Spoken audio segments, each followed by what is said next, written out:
ICM is Introduction to Clinical Medicine. So only introduction. Need not to worry about you. Do you remember or not? But you should. It's beneficial that you should go through this all, because when I did long back, 27 years back, I think I did my MBBS. That time in the Bombay University, there was not a subject like a introduction to clinical medicine. So whenever we reach in clinical posting, so it been somewhat difficult to us because everything was new.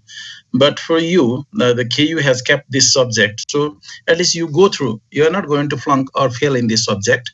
They are going to make very easy questions for you all. KU people said they are not going to make you fail until and unless you do the blunder of everything. Then there is a exam system. You should know something but not everything. So your initial starting point of your medical career, medical study, so no need not to worry. I just go through this browsing. So you have to follow the book called McLeod book is for you. Can you recognize this book, Clinical Examination by McLeod? So I try to make everything through the McLeod, not by my experience, because we did MD and working since long time. I'm not going to tell you everything what we know. I'm just going to teach you through the what is necessary for you and given in McLeod book. So I'm going to start my next one is, so common symptoms. Okay, what we are going to do, renal system, kidney, urethra, bladder, urethra, this all system. So there is a disease related, there is a people come with the renal system disorder or problems also. We should know this, and at least we should go through this system. At least we should know how people come in the OPD or emergency or in a hospital. So we should know how people present, what kind of symptom or sign they gave the symptom, we get the sign, or what to look, what not to look. So at least we go through this all. So patient first, the common symptoms, how patient comes in hospital. Patient comes with a dysuria or urogenital pain. Dysuria means how people present in the hospital. Doctor, I have a burning sensation during urination or after urination. The people get the burning sensation. I get the burning sensation while passing urine or after passing urine.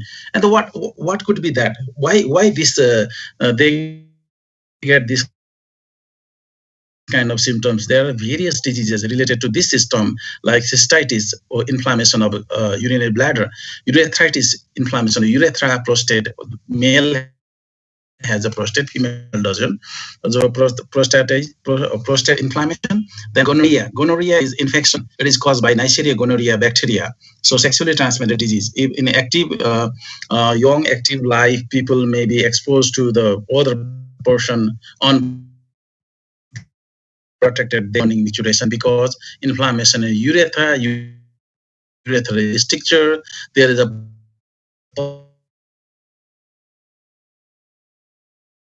pus.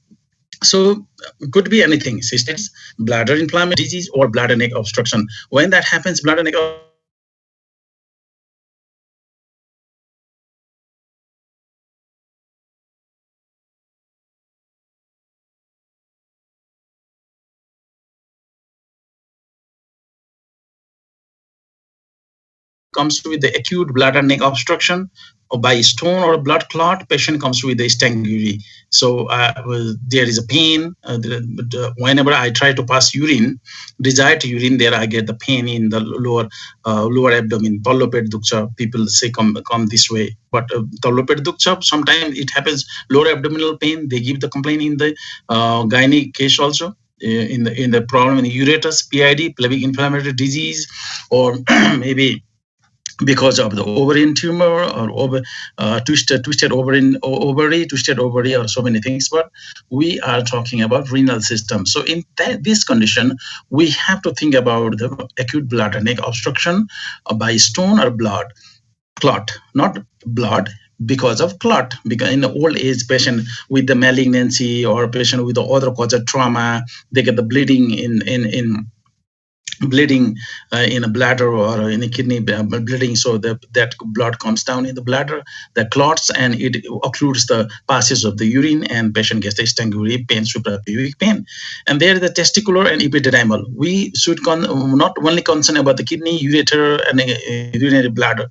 We should think about the testis and epididymal pain also, because whenever patient gets any thing problem in the testis or epididymis, even they come with the pain in the abdomen. So abdomen means, it doesn't mean always in abdomen. We should look for the torsion of testis, rotation of the testis. So blood supply to testis is compromised. We have to operate it as soon as possible, otherwise we can lose that organ. So sterility goes there, total necrosis of the testis. And the strangulated hernia, what happens? From the hernial opening, the intestine comes down to the inguinal opening, inguinal hernia, the comes down, and because of after coming out, because of the stool, loaded stool, sometimes is it twisted and strangulated. That is strangulated hernia. Patient presents with the pain in the abdomen, the swelling in the inguinal region, and there is a history of hernia. If you ask about something coming out in your inguinal region, yes, I since so many long time I get this. Whenever I lie down, it disappears, because earlier it used to come out and go back to the abdomen, but now it is strangulated, twisted, so it doesn't go back. So there is because of strangulation, there is a compromise to blood supply to the intestine, so patient gets pain because of stress of omentum. Stretching of the omentum gives pain and necrosis, and later on there will be perforation of abdomen, so perforation of intestine. So we have to look for the strangulated hernia, acute epididymal orchitis, that is inflammation of epididymis and testis, that we should look for that also. Patient comes with the pain in abdomen and the fever, pain, and we have to look down into the scrotum also for any swelling or any problem. Then some body comes with the fever with chills and rigor, dysuria.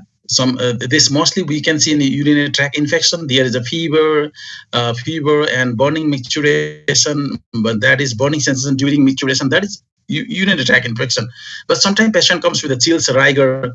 They feel feverish and chills and rigory, and that time we have to look for the acute pyelonephritis, inflammation of pylorus of kidney. So it is more severe than urinary tract infection. So dull aching pain in the loin. So if loin there is a pain, dull aching pain, we have to look for the chronic renal infection, because acute infection gives sharp pain, but dull type of pain, then there could be the chronic renal infection of a chronic UTI or chronic renal infection, scarring in the kidney, and polycystic kidney disease, and chronic urinary tract obstructions and all. And the severe pain, so in a polycystic kidney disease, if there is infection and bleeding into the cyst, there it gives a severe pain into the loin. And the loin pain, so we have to think about the stone and glomerulonephritis also. And the renal colic, because of the spiky stone migrating downwards, so it gives pain into the lower part of the abdomen as well as inner part of the thigh, middle part of the thigh. It migrates towards the penis, towards the labia majora, or towards the inner part of the thigh. If somebody comes with the pain, terrible pain, patient cannot bear that pain. That's so painful, that pain, and there is that pain. And if there is a migratory towards the inner part of the thigh, migration towards the labia, penis, that type of migratory colicky pain cannot bear patient, and there is a blood in the urine, then you have to think about the renal stone, colicky, oxalate stone, cystine stone. It has a oxalate stone has a spike, so it gives the pain, terrible pain to the patient. And the frequency, definitely we have to ask about the frequency also. How often he goes for the urination a day? Because usually he used to go for the 3 to 4 times a day. Now he's going for 10 to 12 times a day. Frequency is increased. So patient comes to the dysuria, urogenital pain, and frequency and urgency. Sudden stone need to pass urine, urgency. So we can see the frequency and urgency. Both we can see in the lower urinary tract infection of the bladder, infection of the prostate, infection of the urethra. The main, more than 40 years old, we have to think about benign prostatic hypertrophy. Prostate hypertrophy is there, usually happens after 40 years of age. It happens normally in the male. So we have to think about that. If there is frequency, urgency in the female, we have to think about the weakness of pelvic floor muscle. If the parous woman who gave birth to so many baby, there is a weakness of the pelvic floor muscle. So that patient also gets the frequency in urgency sometimes, and because of the uterine prolapse in the old age and in the childbearing age, pregnancy also the cause for the urgency and frequency. And the young adult, what happens sometimes because of anxiety. There is an exam, people feel like going for pee time to time because there is anxiety of the exam. Somebody is going to the airport, they get the anxiety and they run for the restroom. And that also seems psychologically, right? And also the feature of neurological disease in multiple sclerosis. Okay, polyuria, nocturia, oligoanuria, and pneumaturia. What are these? Polyuria, definitely. Polyuria, poly means so many. So polyuria means abnormally large volume of the urine, too much urine. So normally 2 to 3 liters a day we produce a urine, but it depends with the fluid intake also. If we take excessive amount of the fluid, definitely we make excessive amount of the urine. But with the usual 3 to 4 or 5 liters a day, we are taking this much of a fluid, and but we are making lots of urine. Then that is polyuria.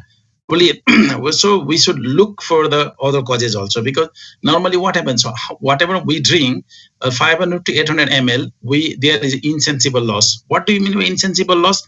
Because of respiration, during respiration we lose some fluid by sweating in hot humid environment, by sweating, by working, by skin, by means of respiration, we lose whatever amount of the fluid we lose. That is called insensible loss. Insensible loss is 500 to 800 ml a day, we lose that much. But whatever we are drinking and if we are getting excess of urine, you can feel it, excess of urine, then we should look for the causes. What is the common cause? Is excessive fluid intake. If somebody is taking lots of fluid, they're definitely bound to make lots of urine. Psychogenic polydipsia, because of a psychiatric condition, people drink lots of water and definitely lots of urine. But we have to look for the what kind of medicine patient is taking. Sometimes what happens, diuretic drug in heart failure patient, they are using diuretic drug like furosemide, uh, like torsemide. If they are taking those drugs, definitely they are bound to make lots of urine, because they are taking diuretic, the drug which helps to make a lots of urine. Because what happens whenever we give into the cardiac failure patient diuretic drug, we reduce the load to the heart. So failing heart has to work less, so the patient survives. So patient, it will be easy to patient to move, move around, sleep around, lying down. That's all. Otherwise, there is lots of fluid and makes it difficult them to handle that already that heart is failing. And diabetes patient, what happens, they excrete sugar. Then sugar makes osmotic diuresis. Otherwise, never ever we eliminate sugar from our urine. But diabetic patient, there's lots of heavy sugar load. Because of that, they lose sugar. They lose sugar, as well as there is more urine in their sugar. More urine production is there. Okay. Another is pituitary cause. Because of pituitary, antidiuretic hormone is not produced. That because of that also they produce lots of urine. That definitely hormone is antidiuretic hormone. Diuresis means making lots of urine. Anti means just working anti against. So because of that, sometimes pituitary doesn't produce, sometimes the kidney doesn't respond to the ADH receptor. And so if patient is awake, not sleeping, and that time also ADH production is less, and people made to go bound to go for urination time to time. And another is tubular damage by lithium. Lithium is a drug used for a bipolar mental disorder. Whoever having bipolar mental disorder, those people are taking lithium regularly to stabilize their condition. So in that condition also, what happens sometimes, what lithium causes, sometimes it damages thyroid gland. So hypothyroidism is there. Sometimes it damages kidney, and there is tubular damage of the kidney. And whenever there is tubular damage, there is lots of urination, lots of urine production.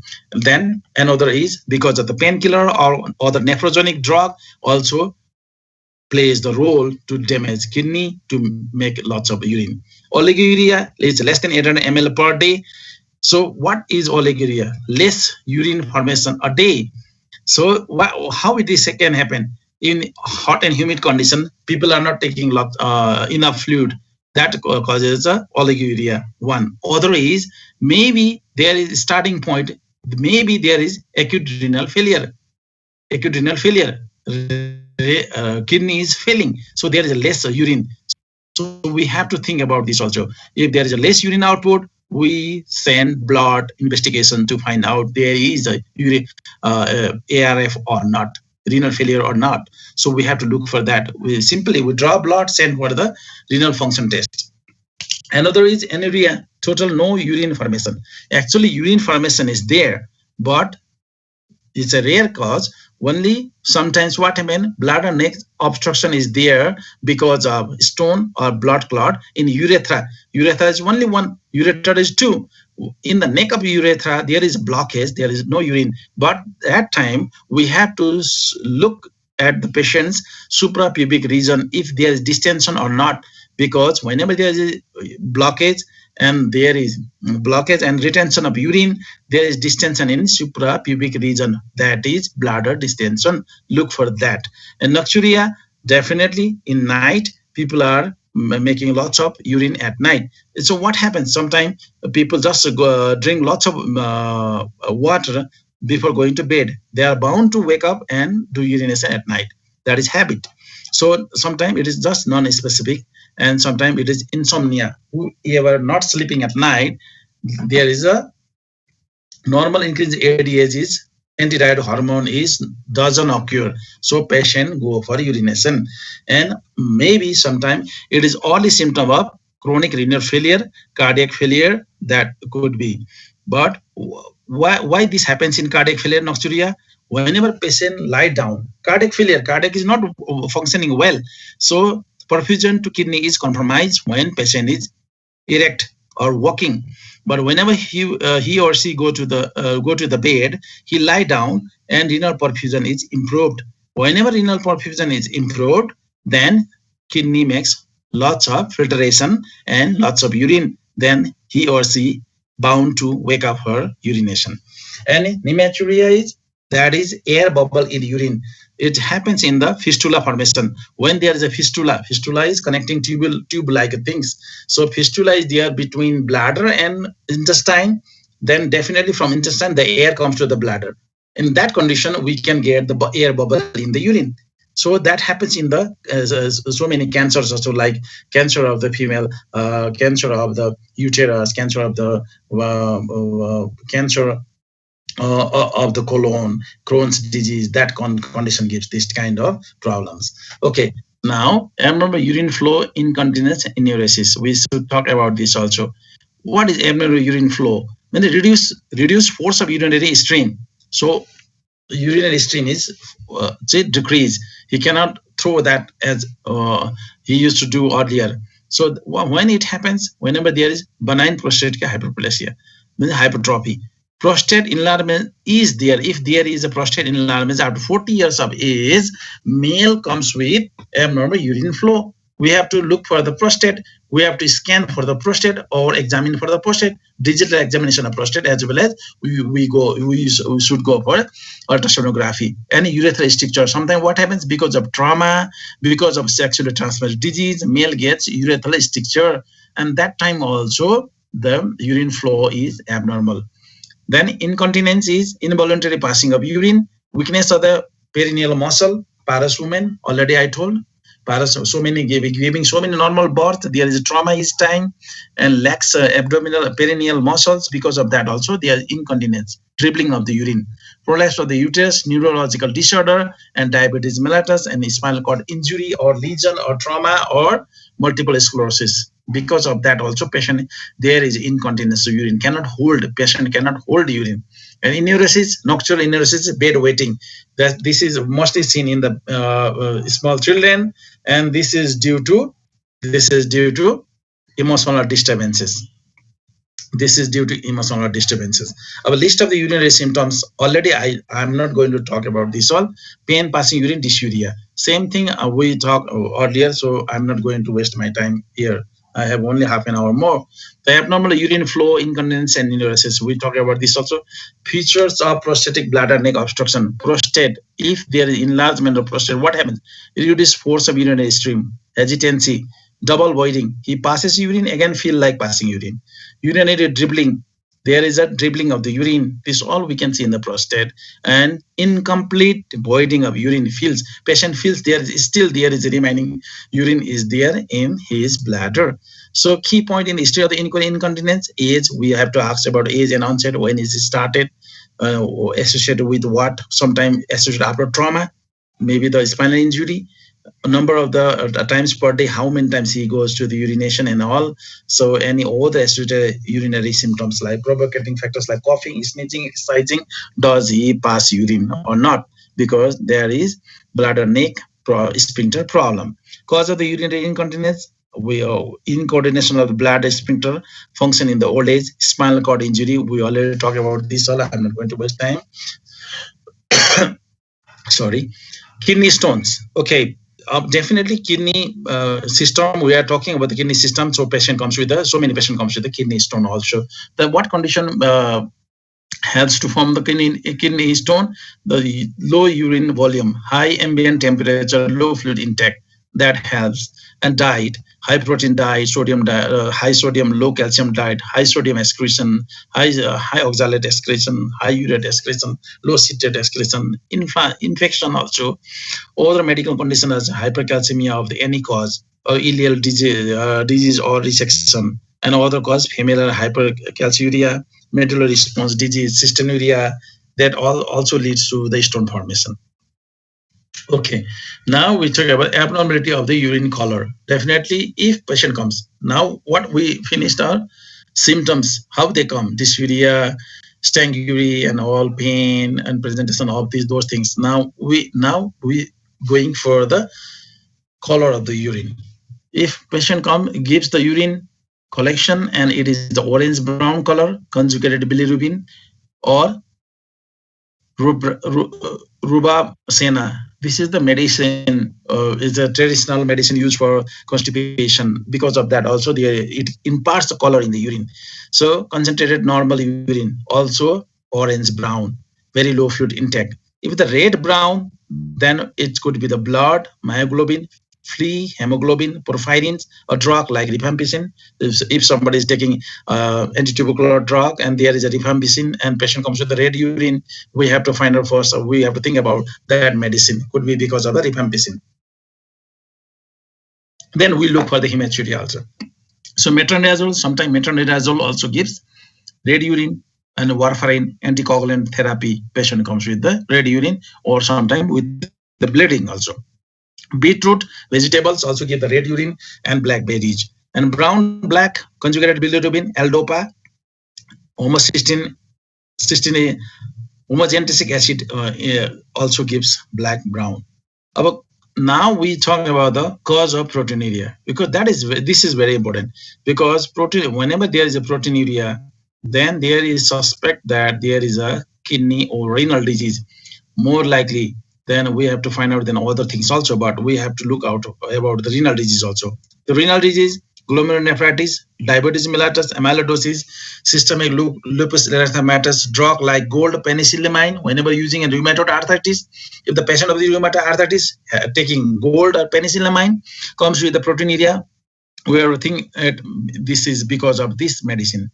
And malignancy, myeloma, multiple myeloma, patient comes with the proteinuria. Infection also gives. Whenever there is a WBC raise in the urine, and we look for the albumin also. If that trace or albumin production is there, we confirm there is an infection. And non-renal cause: fever, severe exhaustion, severe hypertension, burns, heart failure, that also gives proteinuria.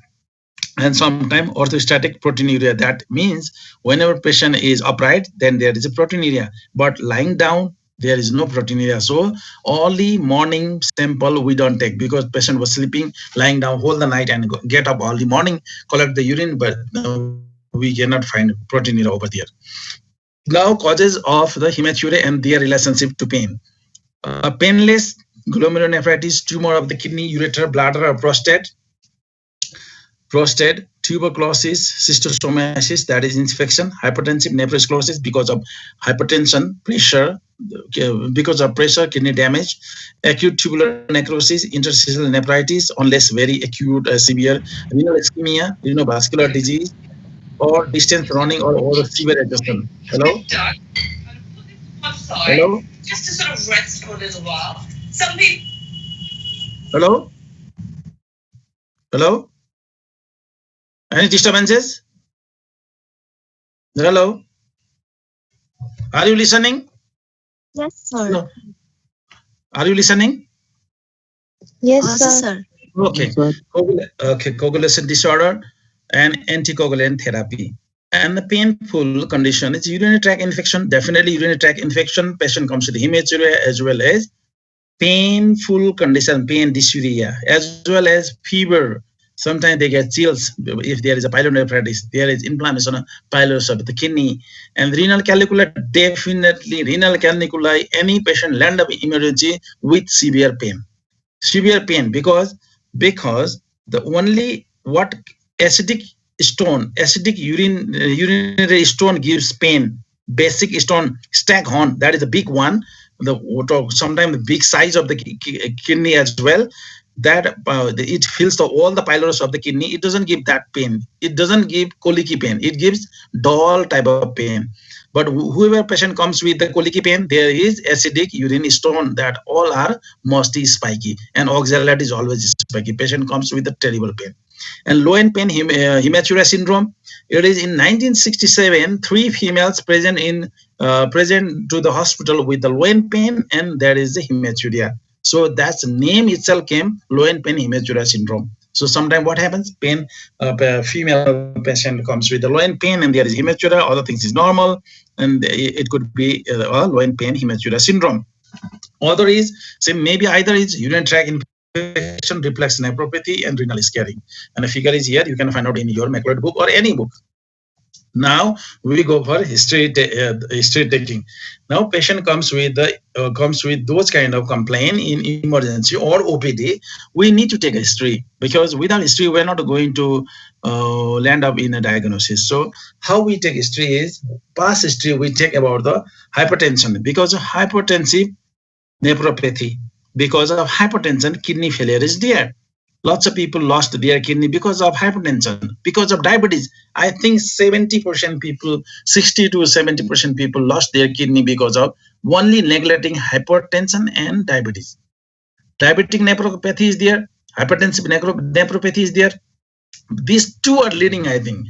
Glomerulonephritis and all comes in the 30 to 40%, but mostly treatable condition is these two, leading to lots of renal failure. So hypertension, take the history of hypertension, diabetes, vascular disease of other side. If there is arthromatous vascular disease in other side, we are bound to have a arthromatous renal disease also. So if there is a atherma formation, a blockage of the artery vessels everywhere, anywhere in the body, we are most likely to have that condition in kidney also, because it is very difficult to find out in the kidney to examine the kidney. So outside other side is easy. So whenever there is those disease, then we need to be suspicious that we have to suspect and go for the investigation for renal artery also. So recurrent infection, particularly urinary, not other infection, particularly urinary infection, that we should take the history of recurrent UTI or recurrent pyelonephritis that also damage the kidney. Anemia, whenever there is a chronic renal failure, there is less production of erythropoietin and the patient bound to be anemic. So we need to look for the SB or clinically anemic or not. We have to look for the in the eye, in the palm, or find out the anemic condition or not. So growth retardation in children. If there is a growth retardation in children, common in chronic renal failure. Pruritus, itching is there with the CRF. Chronic renal failure patient comes with the itching, then breathlessness, tiredness, always tired. Renal failure patient comes very weak, tired, breathless, difficulty in breathing, One is because of weakness. Another is sometimes what happens, pulmonary edema, because fluid fills their lung. They cannot breathe. Whenever they take more than 1 liter of fluid, they bound to have a pulmonary edema. There are so poor condition is there for those patients, and poor appetite, sleep disturbances, restlessness of the leg, particularly at the night. There is a restless leg is there. They cannot sleep. Whenever if there is posting in your emergency, whenever you find this patient, ask them what happens at night. They feel, I have a very restless leg, I cannot sleep, I cannot eat, I cannot breathe. This kind of things, this kind of complaint they give.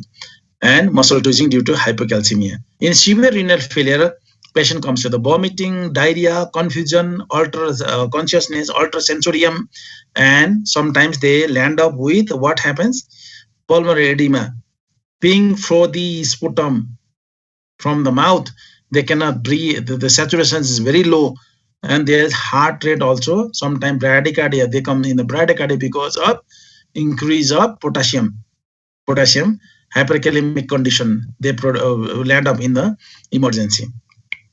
Drug history. Take the drug history which can damage their kidney: digoxin, lithium, amyloglycoside, opioids, analgesics, and water soluble beta blocker like atenolol. So we need to take the history of this thing also. And the family history, sometimes people like polycystic kidney disease, Alport syndrome, reflux nephropathy, IgA nephropathy, there is run into familial condition. This is so. Take the history of this also.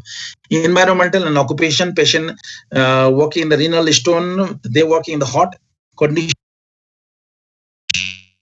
because of dehydration. They lost a lots of fluid in sweating. They get bound to get a renal stone. And organic solvent, if they're exposed to organic solvent, there's a good Pasteur syndrome or glomerulonephritis. Patient working in alanine dye, they get the bladder cancer. So ask about that, where they work, he or she work. Long term cadmium may cause chronic renal failure. Smoking, arthritis disease, and alcohol also hypertensive renal damage. Alcoholic, definitely.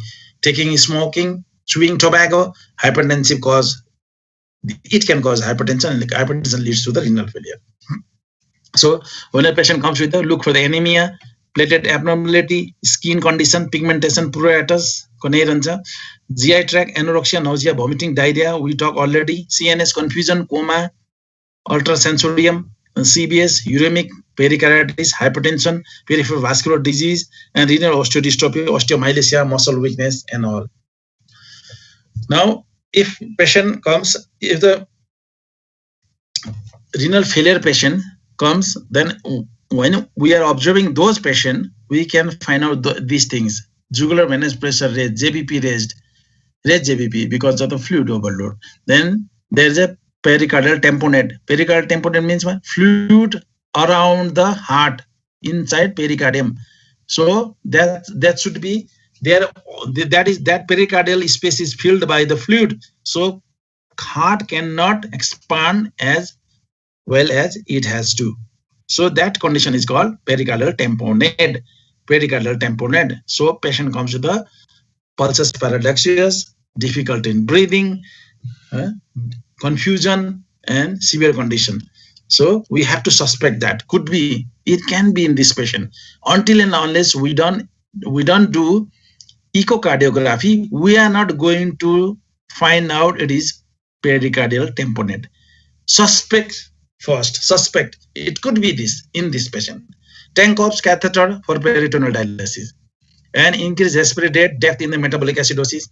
Yellow complexion, patient looks yellow, pale because of low hemoglobin, no erythropoietin, low hemoglobin, and dual lumen for central venous catheter, and pericardial friction rub, excoriation, brown pigmentation, all bruising, nail pattern also differs. Okay, right? So we have to see all this in this kind of patient whenever they come to our OPD or emergency.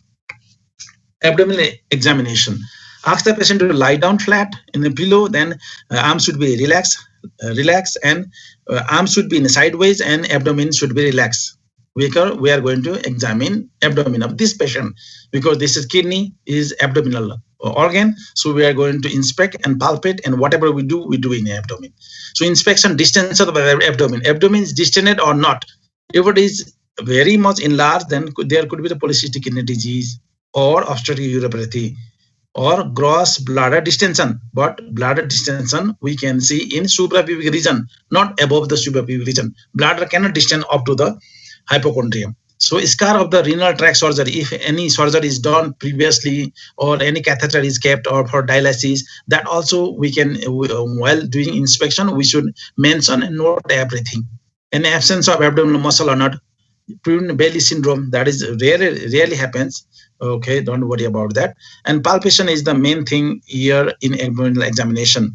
Palpate abdomen gently with finger of your right hand. Start in right lower quadrant and palpate each area of the abdomen systematically. First, bimanual technique is there. We use bimanual technique to examine this patient.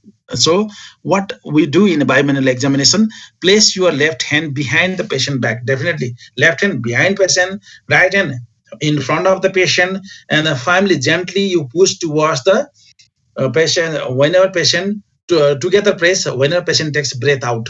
Why? While breathing out, the abdomen gets lax, and that time you try to palpate the things. And ask patient to breathe in deep, and you may feel lower pole of the kidney moving down between hands. Whenever you are moving down between hands, you can feel the lower pole of the kidney. Whenever you get that, you gently tap for the ballotment. If it moves, then balloting is that if ballots, this is the kidney, because kidney is the ballotable structure. So kidney is palpable. Then whenever kidney is palpable, then note the size, surface, and consistency of kidney of that organ. This is how we examine.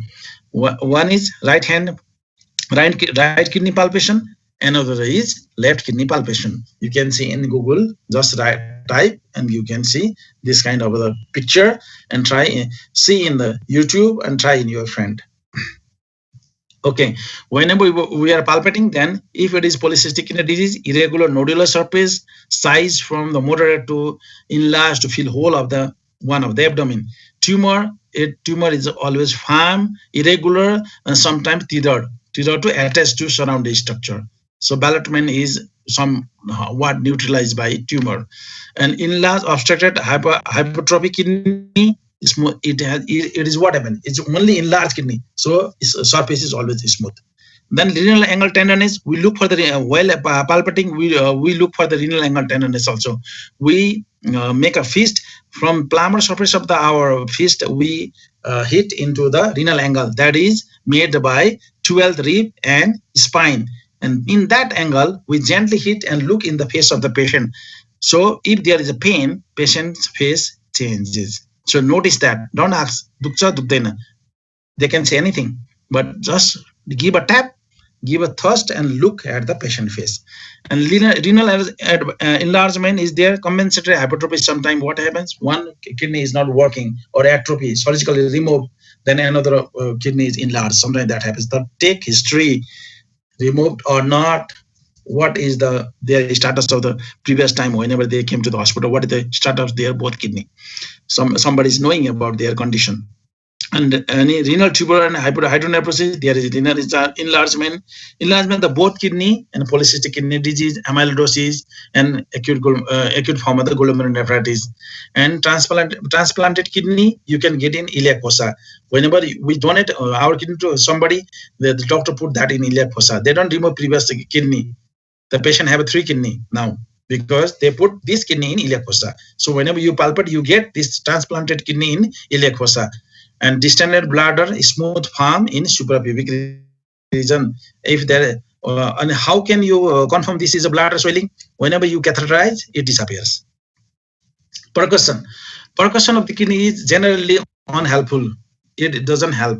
Massive enlargement of polycystic kidney disease and distended bladder looks dull. Percussion, if you percuss, more work of percussion is helpful is in respiratory system. So auscultation, we only go for brood. Brood is there or not, because we want to see is there anything arthromatous disease or not. Because if arthromatous disease is there, artery is blocked. Whenever blood moves from that blocked artery, it gives the turbulence noise, that is brood.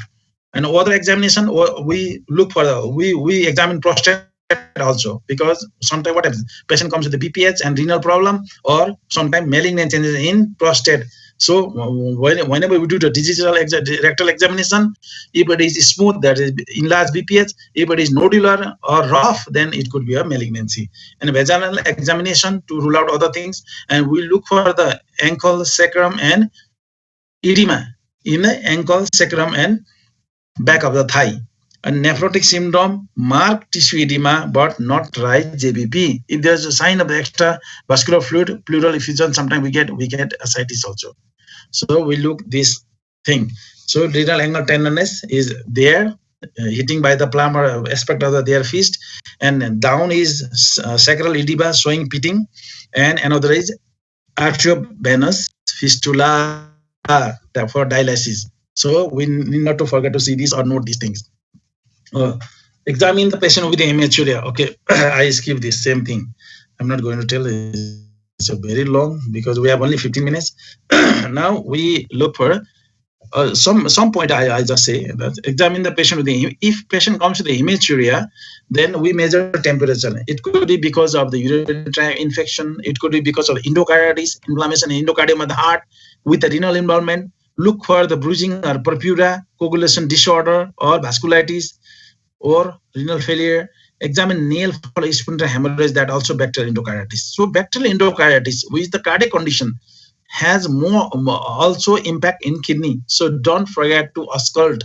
Sometimes we get murmur bacterial endocarditis patient as a murmur, or they know their condition. I am a valvular heart disease patient, but I got fever. So don't miss that. That could be a bacterial endocarditis. First thing, any valvular heart disease patient comes with fever. First, we should think about bacterial endocarditis. Then only other things. Then measure BP, blood pressure, because it could be the high hypertension due to chronic renal disease. And examine abdomen for, again, same thing. We look for the renal cancer, urinary tract obstruction, bilateral polycystic kidney disease, and we examine this same thing. And down table, same thing repeated. Examine of the urine. Now we know the symptom. We know the so many conditions. We examine the patient, inspection, palpation, auscultation, all done. Now where we'll end up? Now we'll end up for examination, because we have to examine something in this system. That is first and foremost is urine itself. So we look for biochemical exam. First, macroscopic examination. Appearance, if it is cloudy by seeing eyes, it could be infection. If the strong odor is there, it could be due to infection. And we measure the volume, poly or oliguria. What is the condition? So next is biochemical examination. We look for the urinary pH, right? What is the pH of the urine? So whenever you send for the urine REME, routine examination, everything comes in the same sheet. Then glucose. Patient, if diabetic, there is glucose in the urine. Ketone, diabetic ketoacidosis, patient gets ketone body, acetone plus in their urine. But in normal condition, if somebody is in hunger strike, if somebody is dieting, if somebody is taking less carbohydrate diet, more protein, in that condition also there is ketone body in their urine. But we need to ask the history about that. And proteinuria, more than 2 gram per day suggests glomerular disease. So if there is proteinuria, infection could be there, or could be there what could be a glomerular disease. Hematuria, bilirubin, mostly bilirubin is absent in urine, because only in bilirubin, how it goes in urine, urobilinogen and stool stercobilinogen. So we should not get bilirubin in the urine, but we can find out in some condition. And urobilinogen should be 33 micromole per liter. And we look for the urinary nitrate also. Some bacteria change urinary nitrate to nitrite. So whenever there is urinary nitrite, we think about in bacterial infection in urine. So we send that urine for culture and sensitivity. Microscopic examination, we look for RBC, WBC. Definitely, if WBC raise more than 4 cells in male, more than 6 cells in female, there is infection. There is definitely infection. If there is, we send for the culture that urine. If sometimes we cannot get a organism in culture. That is different thing. So epithelial cell in glomerulonephritis inflammation, we get epithelial cell increase in urine. And in cytological examination, we look for cancer cell in urine. Morning voiding urine, we send for cytological examination, and pathologist will look for the cancer cell on that urine. That is called cytological examination. And urine cast, Highland cast, if it is more than one per low power field, it could be the febrile illness, severe exercise, chronic renal disease. And granular is glomerulonephritis, diabetic glomerulonephropathy, red cell in acute diffuse proliferative glomerulonephritis, red cell in glomerulonephritis itself again, white cell renal infection or inflammation, acute pyelonephritis, definitely that increases. And crystal, we look for urate crystal for gouty arthritis. Definitely in gout, there's urate is comes out, and oxalate in oxaluria, and cysteine in cystinuria. So they always give. We need to tell them to increase fluid intake if there is a crystal in their urine, because there are chances of urinary stone formation, right? Concretion, or there is a chance of stone formation. So tell them to take lots of fluid and flush it down. And then to detect Mycobacterium tuberculosis, send at least 3 early morning urine sample. Common renal investigations. What are the common renal investigations we do apart from the urine? That is biochemical assessment of the renal function. That we send blood for renal function test, RFT. It gives urea, creatinine, and sodium, potassium, and so in some center uric acid also. So we send for, mostly we depend on creatinine, because urea sometimes it can increase, but creatinine increase means definitely there is a problem in kidney function. So creatinine clearance also 24 hours creatinine clearance also we do. And another is we look in the blood, that is if potassium is high, it could be ARF, acute renal failure, CRF, chronic renal failure.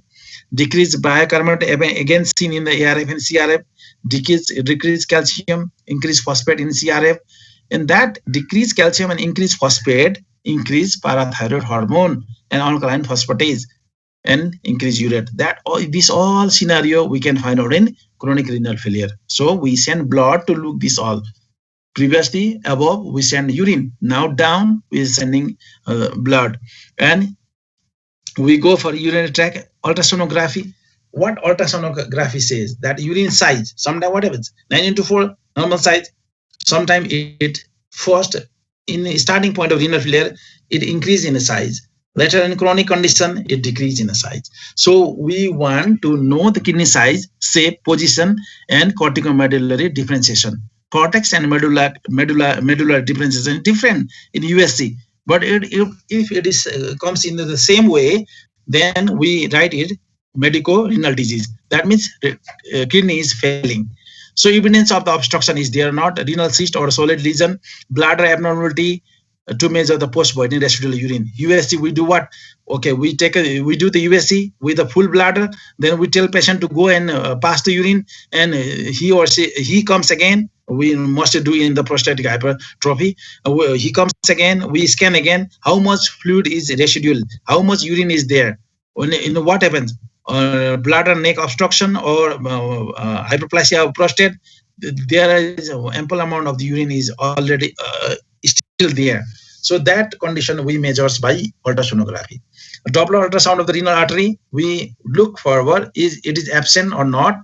We look for decrease or absent for renal artery stenosis. So other things, IV urography, renal angiography, definitely renal angiography, renal stenosis, MRI angiography, renal stenosis, renal artery stenosis, and renal isotope in scanning for reflux nephropathy. Even if urine is refluxing up, that also gives reflux nephropathy. That also the problem for a patient. And CT abdomen for renal, retroperitoneal, or other tumor mass or fibrosis. Definitely after USG we go for CT abdomen. We want to look other things or not, because sometimes what happens, because the adjacent organ gives tumor to the bladder. originating primarily somewhere, but secondarily it is because of contiguity it came to the bladder. We have to look that also. Biopsy for parenchymal renal disease. This is if failing this kidney failing kidney, we send for the biopsy to look out what is the reason to failing this heart, this kidney. So key points. Okay, I'm on time. Key points is advanced renal failure may be present without any specific symptom or physical sign. So if you suspect, send blood test. Blood test. What you send? You said RFT, renal function test. Okay, hematuria combines with the significant proteinuria, 2 plus or more, usually glomerular disease. Painless hematuria, microscopic or macroscopic, is in important symptom of bladder disease, because painless hematuria always, if advanced age is there more than 40 or 35, more than 40, suspect first bladder cancer or renal cancer or urinary cancer or bladder cancer. So mostly bladder cancer. So what we need to do, cystoscopy. Surgeon, Eurosurgeon does that procedure, cystoscopy. He put the one Uzi and see inside is there any growth or not, and he take the biopsy of that place also. Edema of the nephrotic syndrome may be misdiagnosed as heart failure. Sometimes what happens, edema, we think that because of heart failure, but it could be because of a nephrotic syndrome. So send the so find out the protein, what how much protein is patient is excreting from their body. So nephrotic syndrome can be associated with the underlying malignancy, mostly in elderly. So think about this also. Renal vascular disease is important cause of the hypertension and renal failure. So even hypertension leads to the renal failure, but renal renovascular disease itself cause hypertension. It's vice versa. So think about this also. Listen for the renal artery blood or humeral blood. And arthritis disease in cerebellar, cardiac, or peripheral anywhere, most likely to cause renovascular disease also, mostly seen in diabetes, type 2 diabetes mellitus patient. And a multi-system or typical or puzzling symptom and signs may be due to systemic vasculitis. Serum anti-neutrophil cytoplasmic antibody confirms the diagnosis. So here I finish my class. Hello, Yes, hello. sir. Hello, sir. Okay, Yes, okay. sir. I'm on time today. Always, otherwise I'm always late. I could have finished only 60%. There is some confusion, you can write to me. Deepika is my number. You can ask through the Viber also if there is any doubt or any things to be clear. And okay, they asked me to take attendance. How to take attendance?